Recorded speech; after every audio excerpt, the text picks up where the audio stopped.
Caucasus Mountains, August 17, 1942, 2200 hours, and Unteroffizier Karl Becker of the Wehrmacht's 97th Jäger Division stood in the darkness outside his unit's command post near Mozdok, smoking his last cigarette before the night watch, completely unaware that within 30 minutes he would encounter an enemy that would shatter every assumption he held about warfare, about women, about the natural order of combat itself, an enemy so unexpected that his commanders would soon offer Germany's second highest military honor, the Iron Cross, to any pilot who could shoot down just one of these adversaries, a desperate bounty that spoke volumes about the psychological terror these opponents would inflict upon the Wehrmacht throughout the brutal campaign for the Caucasus and beyond. The night air carried the smell of diesel fuel and cordite from the day's artillery exchanges, and Becker could hear his comrades inside the wooden structure arguing about the rapid Soviet retreat, their voices confident, almost celebratory, because the Wehrmacht had pushed deep into Soviet territory, advancing hundreds of kilometers since Operation Barbarossa's launch 15 months earlier, and now they stood at the doorstep of the oil-rich Caucasus, the prize that would fuel the Third Reich's war machine for years to come. Becker flicked his cigarette into the dirt and checked his watch, noting that the usual Soviet harassment fire was late tonight, the kind of sporadic artillery that had become routine along the front, annoying but hardly threatening to hardened veterans like himself who had survived the brutal winter of 1941 and the grinding advances through Ukraine and southern Russia. Then he heard it, a sound so faint at first that he thought it might be wind through the nearby trees, a soft whooshing noise that grew steadily louder, almost like fabric rustling in a breeze, and Becker frowned because he had never heard anything quite like it, certainly nothing that resembled aircraft engines, which always roared and throbbed and announced themselves with unmistakable mechanical fury. The whooshing grew closer, and suddenly Becker's trained ear caught what it really was, an aircraft engine at idle speed, gliding through the darkness somewhere overhead, and he opened his mouth to shout a warning just as the first explosion erupted 200 meters away. A 50-kilogram bomb that detonated near the supply depot, sending orange flames climbing into the night sky and illuminating the compound with flickering shadows that danced across the startled faces of soldiers who poured from their billets, half-dressed and confused. Before anyone could react properly, the second explosion came, closer this time, destroying a Wehrmacht truck parked near the motor pool, and Becker finally found his voice, screaming, "Flieger! Aircraft!"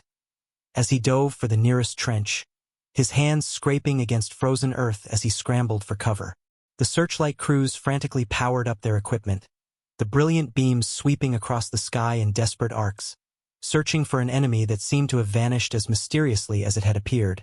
because by the time the lights were fully operational, the whooshing sound had faded into the distance, leaving only burning vehicles and bewildered German soldiers who stared at each other in the darkness, trying to comprehend what had just happened. Hauptmann Johannes Steinhoff of Jägerdivision 52, the Luftwaffe fighter wing that had been assigned to provide air cover for Army Group A's advance into the Caucasus, stood in his command tent an hour later, listening to reports from multiple Wehrmacht units that had been hit by similar attacks throughout the night, and the pattern emerging from these reports troubled him deeply because this was not the kind of air operation anyone had seen before on the Eastern Front. The attacking aircraft were small, slow, primitive biplanes that appeared to be nothing more than training craft or agricultural dusters, made from wood and canvas like something from the previous war, yet they were conducting precision night bombing raids with a frequency and effectiveness that was keeping entire divisions awake, preventing exhausted soldiers from getting the rest they desperately needed after months of continuous combat. What bothered Steinhoff most, however, was not the tactical nuisance these raids represented, but rather the rumors that were already spreading through the Wehrmacht ranks like wildfire, whispered conversations that claimed these aircraft were being flown by women, Soviet women who attacked exclusively at night and who seemed to possess an almost supernatural ability to evade German defenses. Steinhoff dismissed these rumors initially as the kind of folklore that always emerged in wartime, soldiers trying to make sense of the inexplicable by attributing magical powers to their enemies. But as more reports flooded in over the following nights, each one describing the same eerie whooshing sound, the same hit-and-run tactics, the same maddening inability to intercept these phantoms of the darkness, he began to wonder if there might be some truth to the stories after all. The German High Command had been tracking Soviet aviation activity since Operation Barbarossa began, and they were well aware that the Red Air Force had been devastated in the opening weeks of the invasion, losing thousands of aircraft and experienced pilots in catastrophic battles that gave the Luftwaffe complete air superiority across vast stretches of the Eastern Front. The Soviets were rebuilding their air forces slowly, painfully, often throwing obsolete aircraft and inexperienced pilots into combat out of sheer desperation, and German pilots like Steinhoff and his comrades in Jägerdivision 52 had grown accustomed to easy victories against outmatched opponents who flew inferior equipment and lacked proper training or tactical doctrine. But these night raiders were different, and Steinhoff could not ignore the evidence accumulating on his desk. After action reports from frustrated flak crews, who complained that their searchlights could barely illuminate the attacking aircraft before they vanished into the darkness, from anti-aircraft gun commanders who noted that their weapons seemed almost useless against targets that flew so low and so slowly that conventional fire control calculations failed to achieve hits, from night fighter pilots who attempted to intercept these mysterious bombers only to discover that their modern Messerschmitt Bf 109 fighters, designed for speed and power, could not slow down enough to keep the enemy aircraft in their gun sights without stalling and falling from the sky themselves. The Wehrmacht's 97th Jäger Division, where Unteroffizier Becker served,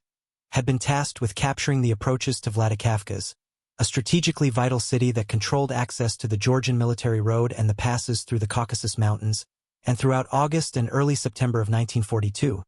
the division made steady progress despite fierce Soviet resistance, pushing forward kilometer by kilometer through difficult mountain terrain. But every night brought the same harassment from the air, waves of small biplanes that appeared after sunset and bombed German positions until dawn,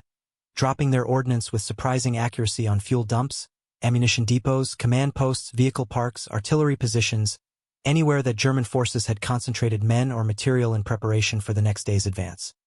The psychological effect of these nocturnal attacks proved far more damaging than the actual physical destruction they caused, because German soldiers who had spent exhausting days fighting through Soviet defenses found themselves unable to sleep at night, constantly alert for the telltale whooshing sound that preceded the bombs, jumping at every noise in the darkness, their nerves fraying as sleep deprivation accumulated night after night. Company commanders reported declining morale and combat effectiveness among their men. Soldiers who snapped at each other over trivial matters, who made careless mistakes during daytime operations, who seemed to age visibly as the weeks passed and the night attacks continued without respite. Oberst Franz Halder, the Wehrmacht's chief of the general staff, received reports from the Caucasus Front that painted an increasingly concerning picture of this new Soviet tactic, and he convened meetings with Luftwaffe commanders to discuss countermeasures against what intelligence officers were now confirming was indeed an all-female Soviet aviation regiment, officially designated as the 588th Night Bomber Regiment, composed entirely of women from pilots to navigators to ground crews. The very existence of such a unit offended German sensibilities about the proper role of women in society, contradicting everything the Nazi ideology proclaimed about female weakness and unsuitability for combat, and the fact that these women were not merely surviving but actually inflicting significant damage on Wehrmacht forces created a cognitive dissonance that German officers struggled to resolve. Hauptmann Steinhoff found himself grappling with this contradiction as well, because he had been raised in a culture that venerated military prowess and masculine strength, that celebrated the warrior virtues of courage and aggression and physical power. Yet here were women flying combat missions night after night in aircraft that were little more than wood and fabric held together by wire and hope, conducting operations that required extraordinary skill and nerves of steel. The reports he received described how these Soviet female pilots would approach their targets at extremely low altitude, flying just above treetop level where German radar could not detect them, then climb to perhaps 1,200 meters before cutting their engines and gliding silently toward their objectives, releasing their bombs with practiced precision before restarting their motors and escaping into the darkness before German defenses could react effectively.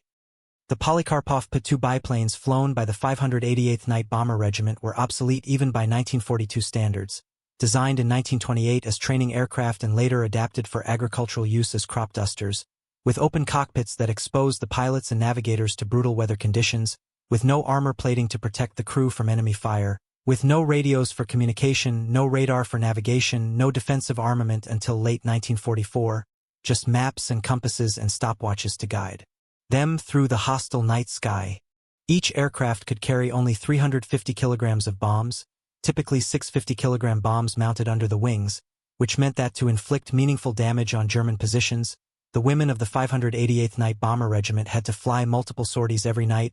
8 to 18 missions per crew depending on the operational tempo and the distance to their targets, landing at forward airfields to refuel and rearm before taking off again into the darkness. German intelligence officers who interrogated captured Soviet personnel learned that the 588th Night Bomber Regiment had been formed in October 1941 under the leadership of Major Marina Reskova, a celebrated Soviet aviator who had used her personal connection to Joseph Stalin to gain approval for creating 3 all-female aviation regiments, and that the unit had entered combat on the Southern Front in June 1942, just 2 months before the Wehrmacht's drive into the Caucasus. The regiment was commanded by Major Yevdokia Bershanskaya, who maintained strict discipline and high operational standards despite the primitive equipment and dangerous conditions her pilots faced, and under her leadership the 588th Night Bomber Regiment had already flown thousands of sorties by late summer 1942, establishing a reputation among Soviet forces as courageous and effective while simultaneously becoming a source of psychological torment for German troops who found themselves helpless against these nocturnal raiders. The German soldiers who endured these nightly attacks developed their own name for their tormentors, calling them Nachthexen, which translated to night witches in English, a term that captured both the fear and the resentment these women inspired, because the whooshing sound of the Po-2 biplanes gliding through the darkness with their engines idled reminded German soldiers of the sound a witch's broomstick would make sweeping through the air, at least according to folklore and fairy tales, that many Wehrmacht troops remembered from childhood. The nickname Nachthexen spread rapidly through German units across the entire Eastern Front wherever the 588th Night Bomber Regiment operated, becoming a universal term that encapsulated the mysterious, almost supernatural quality these Soviet female pilots seemed to possess. As September turned to October in 1942, the Wehrmacht's advance into the Caucasus began to stall, not primarily because of the night witches but rather due to the stubborn Soviet resistance, the lengthening supply lines, the approaching winter weather, and the diversion of German resources to the disaster unfolding at Stalingrad where the 6th Army had become trapped in brutal urban combat. But the night witches contributed to the Wehrmacht's difficulties by ensuring that German troops never received adequate rest, by destroying fuel and ammunition that had to be laboriously transported hundreds of kilometers from rear areas, by forcing the Wehrmacht to divert precious anti-aircraft resources to defend against an enemy that was maddeningly difficult to stop with conventional weapons.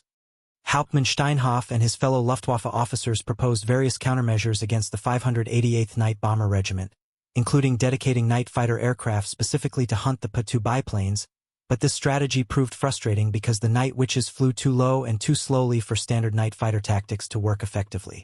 The Messerschmitt Bf-109 fighters and Focke-Wulf Fw-190 fighters that equipped most Luftwaffe units had stall speeds of approximately 150 km per hour, which meant that when these modern fighters slowed down to match the Po-2's maximum speed of just 94 miles per hour or 152 kilometers per hour, the German aircraft would lose lift and fall from the sky, making it nearly impossible for German pilots to keep the Soviet biplanes in their gun sights long enough to achieve a kill. The technical challenges of intercepting the night witches were compounded by the fact that the Po-2 biplanes were constructed primarily from wood and fabric, materials that did not produce strong radar returns, effectively making the aircraft invisible to the primitive radar systems available to German forces in 1942. The night witches also flew without radios to reduce weight and allow them to carry more bombs, which meant German radio direction finding equipment could not track them, and they avoided using navigation lights that would make them visible to searchlight operators or night fighter pilots, relying instead on their navigator's skill with maps and dead reckoning to find targets in the darkness. In late October 1942, Generaloberst Paul Ludwig Ewald von Kleist, commander of German Army Group A in the Caucasus, submitted a formal request to Luftwaffe headquarters asking for additional resources to counter the Soviet night bombing campaign that was eroding the morale and combat effectiveness of his ground forces. Von Kleist's report detailed how Wehrmacht units were suffering from chronic sleep deprivation, how vehicle parks and supply depots were being damaged or destroyed on a nightly basis, how the constant psychological pressure of knowing that every night would bring more attacks was affecting soldiers' willingness to remain in forward positions where they were most vulnerable to the night witches' bombs. The Luftwaffe High Command responded by authorizing the creation of specialized night harassment units, German Nachschlaggruppen that would use obsolete Arado AR-66 and Gotha Go-145 biplanes to conduct similar operations against Soviet forces, attempting to fight fire with fire by adopting the enemy's tactics and equipment. But these German night harassment squadrons never achieved the same level of effectiveness or psychological impact as the Soviet night witches, in part because German pilots lacked the desperation and determination that drove the women of the 588th Night Bomber Regiment, who were fighting to defend their homeland from an invader who had already devastated vast areas of the Soviet Union. As winter descended on the Caucasus in late 1942 and early 1943,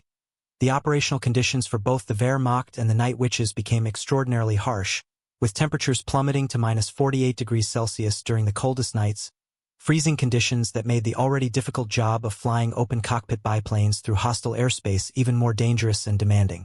Soviet pilot Nadezhda Popova, who flew with the 588th Night Bomber Regiment throughout the war and would eventually complete 852 combat missions, later recalled how the extreme cold would cause frostbite on any exposed skin, how touching the metal parts of the aircraft with bare hands would result in flesh being torn away when they pulled their hands back, how the engine oil would thicken in the cold and make starting the aircraft engines an uncertain and time-consuming process that delayed operations and put crews at risk.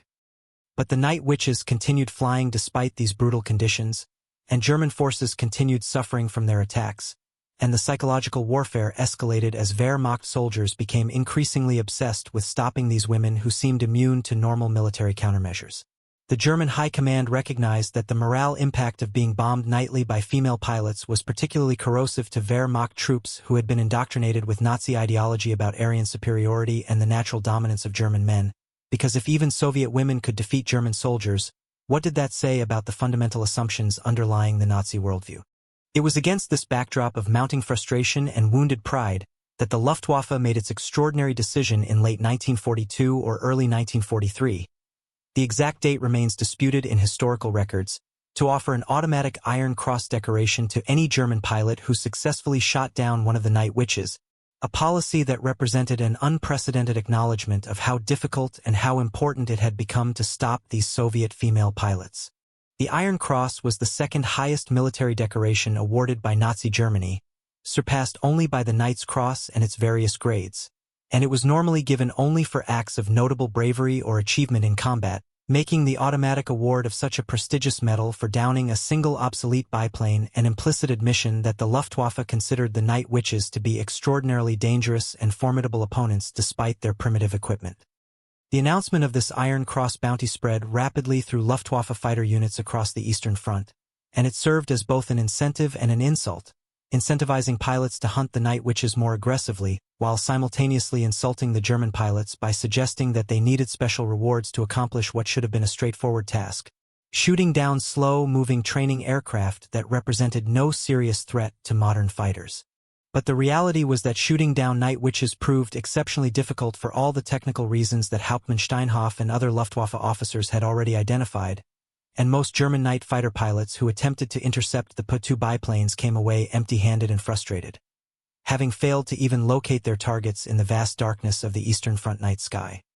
The 588th Night Bomber Regiment flew its missions in formations of 3 aircraft, employing tactics that maximized their survivability against German defenses, with 2 of the 3 P-2 biplanes acting as decoys that would deliberately attract searchlight beams and anti-aircraft fire by flying straight and level over German positions, while the 3rd aircraft would approach from a different angle, gliding silently with its engine throttled back to idle speed,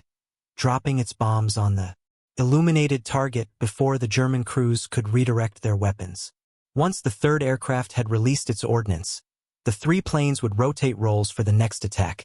ensuring that no single crew bore the brunt of German defensive fire throughout an entire night's operations. This tactical flexibility and adaptability impressed even German officers who studied the Night Witches' methods, because it demonstrated sophisticated thinking about how to employ inferior technology against a superior enemy, how to turn weaknesses into strengths by using the P-2's slow speed and quiet engines as assets rather than liabilities. The women who flew these missions were predominantly in their late teens and early 20s, young Soviet women who had learned to fly through civilian aviation clubs before the war, and they brought to their military service a combination of enthusiasm, skill, and determination that made them formidable despite their lack of formal military training and their inadequate equipment. Major Yevdokia Bershanskaya, who commanded the 588th Night Bomber Regiment from its formation until the end of World War II,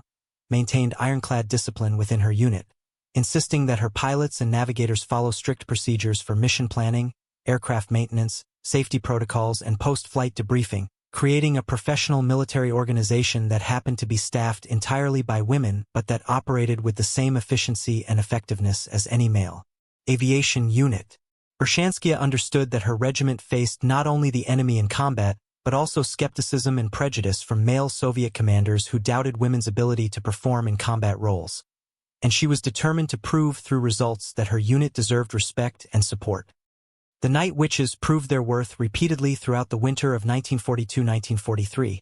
participating in the defense of Vladikavkaz, bombing German equipment and troops in Digora and Mozdok and Prokladnaya during the Battle of the Caucasus, assisting in the breakthrough of enemy defensive lines on the Terek River in January 1943, conducting offensive operations against German ground troops in the Kuban River Valley and around Stavropol. In February 1943, the Soviet High Command honored the 588th Night Bomber Regiment by granting it Guard status, redesignating the unit as the 46th Guards Night Bomber Aviation Regiment, a recognition reserved for military units that had distinguished themselves through exceptional performance in combat, and this Guards designation came with better equipment, higher pay, and increased prestige within the Soviet military hierarchy. But even as the Night Witches earned official recognition from Soviet authorities, German forces on the Eastern Front continued to struggle with the problem of how to stop them, and the Iron Cross bounty remained in effect, a standing offer that tantalized Luftwaffe pilots who wanted both the military honor and the bragging rights that would come from shooting down one of the legendary Nachthexen. Throughout 1943, as the tide of war gradually shifted against Germany following the catastrophic defeat at Stalingrad and the failed offensive at Kursk, the Night Witches expanded their operations, flying missions in support of Soviet forces as they pushed westward, reclaiming territory that had been occupied by the Wehrmacht since 1941. The spring and summer of 1943 brought the 46th Guards Night Bomber Aviation Regiment to the Kuban region, where they participated in the breakthrough of the Kuban bridgehead and the liberation of Novorossiysk, flying through particularly intense German defenses as the Wehrmacht desperately tried to hold its positions along the eastern shores of the Black Sea. During this period, from April to July 1943, the Night Witches were involved in an aerial campaign over Kuban that would become one of the bloodiest periods in their operational history, because the Luftwaffe, frustrated by months of unsuccessful attempts to intercept these Soviet female pilots, finally deployed specialized night fighter units equipped with Messerschmitt Bf-110 twin-engine fighters that had better low-speed handling characteristics than single-engine fighters and that were specifically tasked with hunting the P-2 biplanes. On the night of July 31st to August 1st, 1943, the Germans achieved their most devastating success against the Night Witches when Oberfeldwebel Joseph Kosiak, a Luftwaffe night fighter pilot flying ABF-110 with the 10th Squadron of Zerstörer Geschwader 1, managed to shoot down 4 P-2 biplanes in rapid succession over the Kuban bridgehead on the Taman Peninsula, killing all 8 crew members, 4 pilots and 4 navigators, whose names would be recorded in Soviet records as Anna Vysotskaya, with navigator Galina Dokudovich, Evgenia Krutova with navigator Elena Salikova, Valentina Polyanina with navigator Glafra Kashirina, and a 4th crew whose names vary slightly in different historical sources.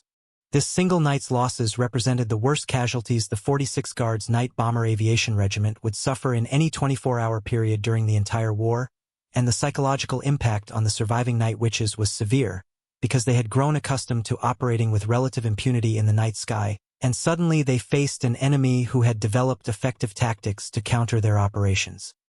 Oberfeldwebel Kosiak was immediately awarded the Knight's Cross of the Iron Cross for this feat,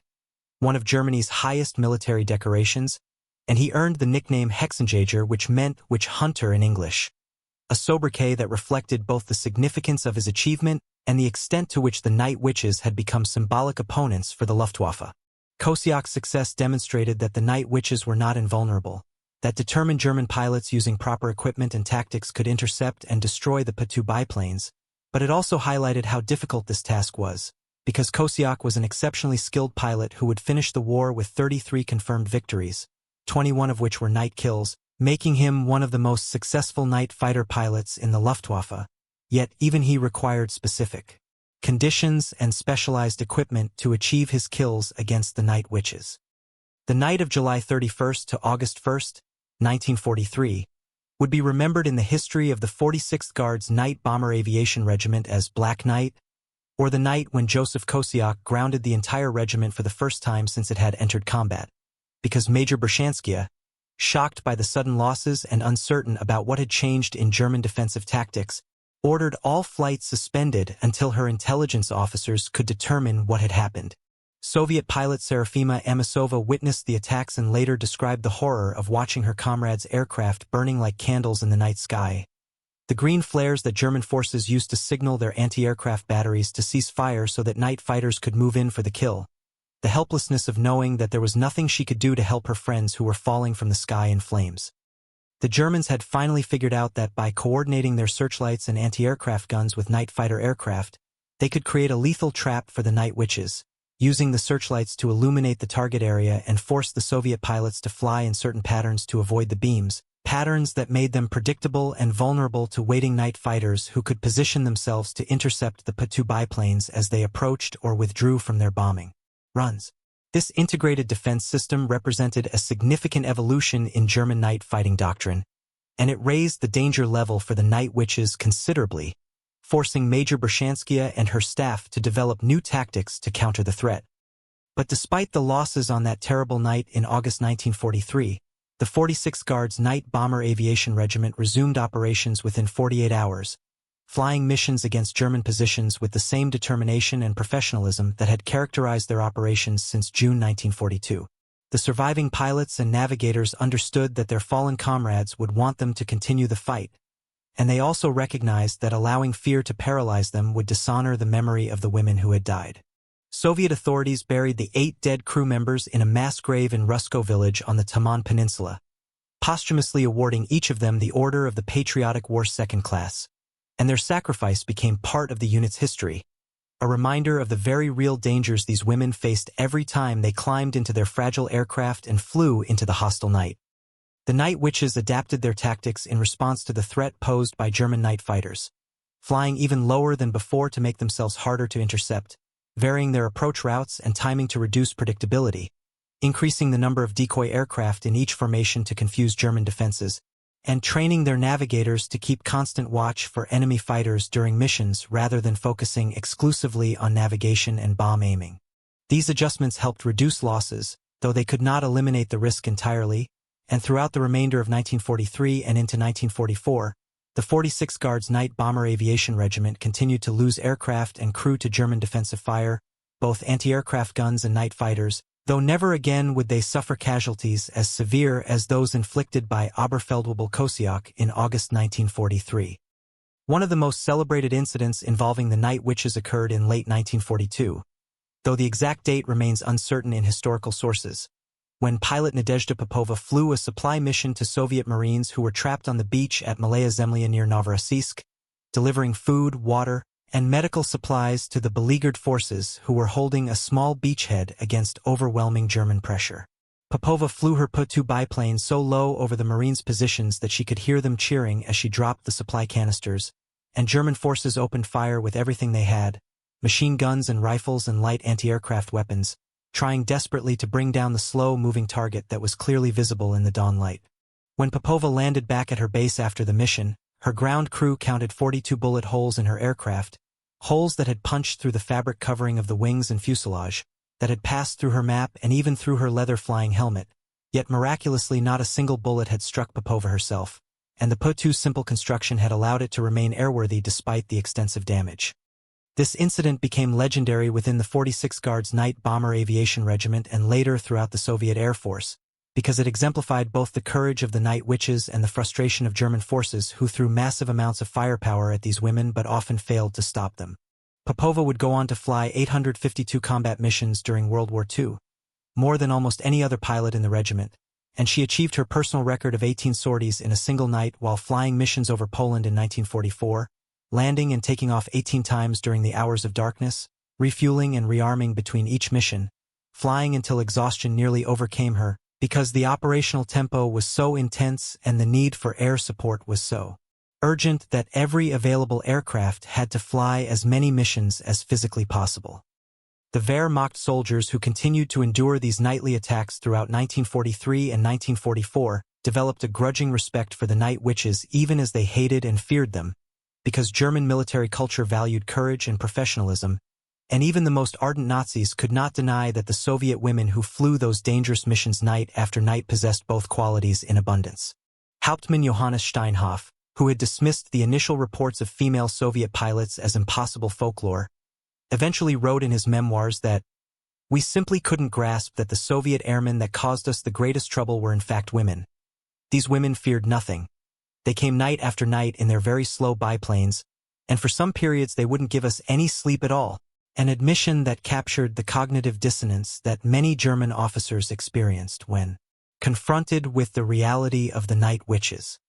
The German propaganda machine struggled with how to present the night witches to the German public, because acknowledging that Soviet women were successfully bombing Wehrmacht forces contradicted the Nazi narrative about female weakness and Soviet inferiority. Yet German soldiers wrote letters home describing their experiences with the Nachthexen, spreading knowledge of these opponents through informal channels that the propaganda ministry could not control. Some German propaganda efforts attempted to portray the night witches as criminals or degenerates who had been forced into military service as punishment, or as women who had been given special drugs or treatments to enhance their night vision and flying abilities, theories that were completely false but that allowed German propagandists to explain away the night witches' success without admitting that Soviet women were simply skilled, determined pilots who had learned to exploit their aircraft's characteristics and their enemies' weaknesses. As the war progressed and the Wehrmacht was pushed steadily westward by the Soviet advance, the 46th Guards Night Bomber Aviation Regiment followed, flying missions in support of ground forces during the Kerch-Eltigen operation and the Crimean Offensive from November 1943 to May 1944, bombing German fortifications along the Pronya River in Belarusia in June and July 1944, conducting operations over Poland throughout August 1944, participating in the East Prussian Offensive in January 1945, and finally flying missions within 60 kilometers of Berlin in early May 1945, just days before Germany's surrender. Throughout this progression from the Caucasus to the gates of Berlin, a journey that covered thousands of kilometers and nearly 3 years of continuous combat operations, the Night Witches flew an estimated 23,000 to 24,000 sorties, collectively accumulated more than 28,000 flight hours, dropped over 3,000 tons of bombs and 26,000 incendiary shells, and destroyed or damaged a documented list of targets that included 17 river crossings, 9 railways, 2 railway stations, 26 warehouses, 12 fuel depots, 176 armored cars, 86 prepared firing positions, and 11 searchlights, in addition to making 155 supply drops of food and ammunition to Soviet forces. The statistical record of the 46th Guards Night Bomber Aviation Regiment's operations is made even more remarkable by the losses they sustained, which were relatively modest given the number of missions they flew and the dangerous nature of their work. 32 members of the regiment died during the war from various causes including combat, aircraft accidents, and illness, and 28 aircraft were written off as total losses, an attrition rate that was significantly lower than what most combat aviation units experienced during World War II. This low casualty rate reflected both the skill of the pilots and navigators who flew with the regiment and the effectiveness of Major Bershanskia's leadership in training her crews and developing tactics that maximized their survivability while maintaining operational effectiveness. 23 personnel from the 46th Guards Night Bomber Aviation Regiment were awarded the title Hero of the Soviet Union, the highest military decoration that the Soviet government could bestow, recognizing extraordinary heroism in combat. And the fact that 23 women from a single regiment received this honor speaks to the caliber of individuals who served with the Night Witches and the significance of their contributions to the Soviet victory. Additional decorations included 2 heroes of the Russian Federation, awarded posthumously to Night Witches after the dissolution of the Soviet Union, and 1 hero of Kazakhstan, reflecting the multi-ethnic composition of the regiment, which drew volunteers from across the Soviet Union's vast territory. Major Yevdokia Bershanskia, who commanded the 46th Guards Night Bomber Aviation Regiment throughout its entire operational existence from October 1941 to October 1945, was awarded the Order of Suvorov, a prestigious Soviet military decoration usually reserved for senior commanders who had achieved major strategic victories, and she became the only woman ever to receive this particular honor, a recognition of her exceptional leadership and the strategic impact her regiment had on the war's outcome. Bershanskia's steady leadership through 4 years of intense combat operations, her ability to maintain unit cohesion and morale despite heavy losses and constant danger, and her tactical innovations in night bombing doctrine made her one of the most successful military commanders of World War II regardless of gender. The German military establishment never fully came to terms with the psychological impact of being defeated by women, and even after the war, when Wehrmacht veterans wrote their memoirs and gave interviews about their experiences on the Eastern Front, many continued to express disbelief and resentment about the night witches, unable to reconcile what they had witnessed with their preconceived notions about female capabilities and limitations. The Iron Cross bounty that the Luftwaffe had offered for shooting down night witches remained in effect until the end of the war, though very few German pilots actually claimed one, because despite the incentive and despite the specialized tactics and equipment that were eventually developed to counter the P-2 biplanes, the night witches remained extraordinarily difficult targets that required exceptional skill and luck to intercept successfully. When the war in Europe ended on May 8, 1945, the 46th Guards Night Bomber Aviation Regiment was stationed in Poland, having flown its last combat mission on May 4, just 4 days before Germany's unconditional surrender, and Major Brzezinska prepared her unit for demobilization, knowing that the Soviet government would likely disband the women's aviation regiments now that the emergency that had justified their creation had passed. Indeed, in October 1945, just 6 months after the war's end, the 46th Guards Night Bomber Aviation Regiment was officially disbanded. Its aircraft were returned to storage or training units, and its personnel were released from military service and sent back to civilian life, though many would struggle to readjust to peacetime society after years of combat and the intense camaraderie that had developed among the women who had shared the dangers and triumphs of the night witches. The Soviet government held a massive victory parade in Moscow to celebrate the defeat of Nazi Germany, but the night witches were not invited to participate, because the military planners decided that their P-2 biplanes were too slow to fit into the carefully choreographed aerial display that would showcase Soviet air power. A petty exclusion that seemed to diminish their contributions and suggested that even in victory, Soviet authorities were uncomfortable with the idea of women warriors receiving public recognition and celebration. Many of the night witches felt insulted by this snub, having risked their lives repeatedly for their country only to be told that their aircraft were not impressive enough for the victory parade. But they understood that the peacetime Soviet Union was reverting to more traditional gender roles, and that the opportunities they had enjoyed during the war emergency would not continue in the post-war period. The story of the night witches faded from public consciousness in the decades following World War II, both in the Soviet Union and in the West, overshadowed by accounts of larger battles and more celebrated military units, and many people remained completely unaware that an all-female bombing regiment had flown 24,000 combat missions and earned 23 Heroes of the Soviet Union decorations. But in recent years, historians and writers have rediscovered the night witches and brought their remarkable story to wider audiences, publishing books and articles and documentaries that detail their experiences and highlight their significance, not only as military pioneers, but as symbols of female courage and capability in the face of skepticism and prejudice. For the German soldiers who fought on the Eastern Front and who endured the nightly harassment of the Nachwechseln, the memory of those whooshing sounds in the darkness, of the bombs falling from invisible aircraft, of the frustration and fear and exhaustion that accumulated night after night without respite, remained vivid long after the war ended. Some Wehrmacht veterans spoke with grudging admiration about the Soviet women who had tormented them so effectively, acknowledging that the night witches had been formidable opponents despite their primitive equipment, while others continued to express resentment and disbelief that women had defeated them, unwilling or unable to accept what their own experiences had clearly demonstrated.